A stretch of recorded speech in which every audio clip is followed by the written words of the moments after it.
She says there is no iota of evidence that can prove that she had intended to kill Habedi. The hip-hop star, also known as Flabba, was stabbed to death last Monday, allegedly by Manqele. The matter has been postponed for the 13th of May. Now, for more on the story, we are now joined live on the line by our SABC News reporter, Alexandra Magistrate. Alexandra, a very good afternoon to you. We understand that Sindisiwe Manqele has been granted bail. Please tell us more.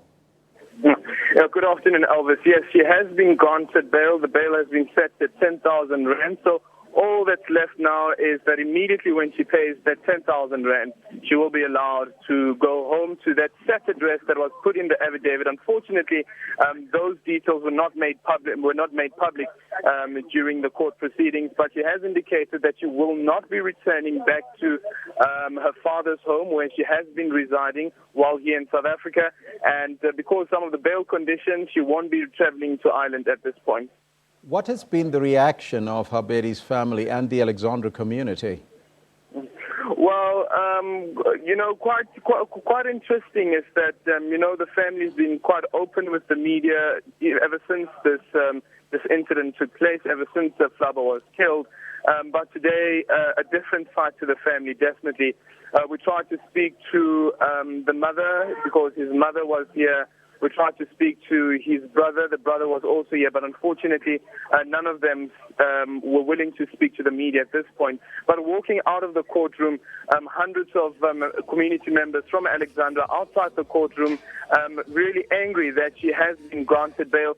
But on the other side, I managed to speak to one lady, for instance, who said that chances are that Manqele's versions of events could be true. She must have been protecting herself at that point when she, as she said in court, when she was being brutally attacked, and she was protecting herself, and unfortunately she killed Flabba. What was her demeanor when she left court today? That is now Manqele. This was a really difficult one to gauge. She came into the courtroom with her face covered with a black and white duke, and that's all we could see of her.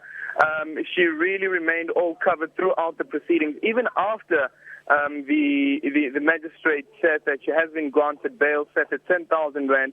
But on the other side of the public gallery, her friends and family who were here, they were all smiled, and they seemed really satisfied that things have gone her way. So the trial will commence then on the 13th of May? The matter will commence on the 13th of May, and I think it's then that the trial date will be set. We've heard the prosecutor indicating that the trial will be heard at a high court, so it will not be heard here at the Alexandra Magistrate Court. Alexandra, thank you so much for that update. That's our reporter on the scene, Alexandra Magistrate, coming to us live. Now, lawyers representing the EFF